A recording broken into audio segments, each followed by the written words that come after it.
Baku qalasındayım uşaqlar.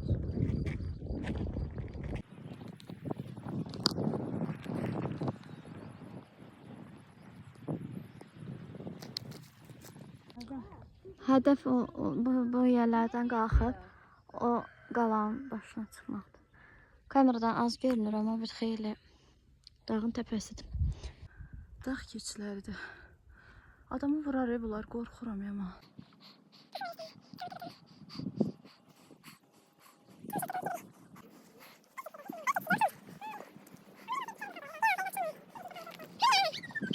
Rövşən kişi burada yaşayıb.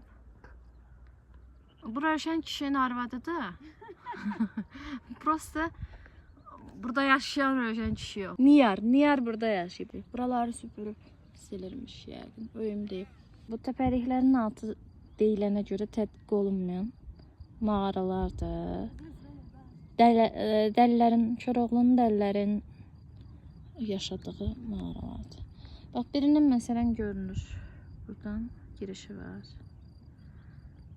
Görünür. Oradan çay axır. Dağlıq. Bir tərəfi dağlıqdır, bir tərəfi düzənlikdir. Bu qalanın ən yüksək yeridir, yüksəklikdir.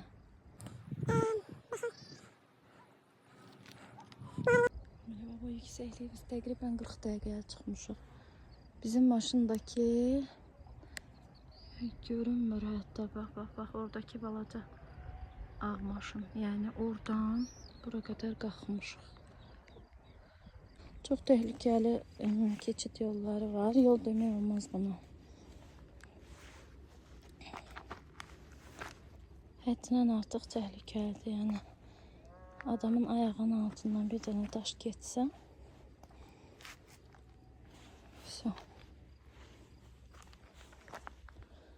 heç bilmirəm buradan necə düşmək olar.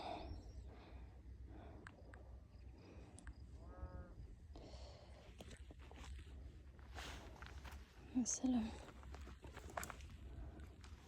çalışacağım burayla düşün.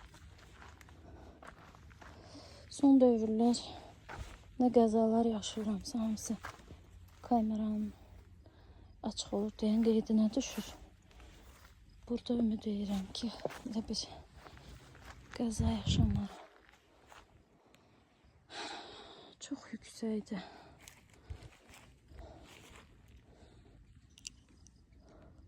Kertenkele tehlikeli şeyler de var burada. Düşmedi kamerada, qara kertenkele gördüm. Doludular.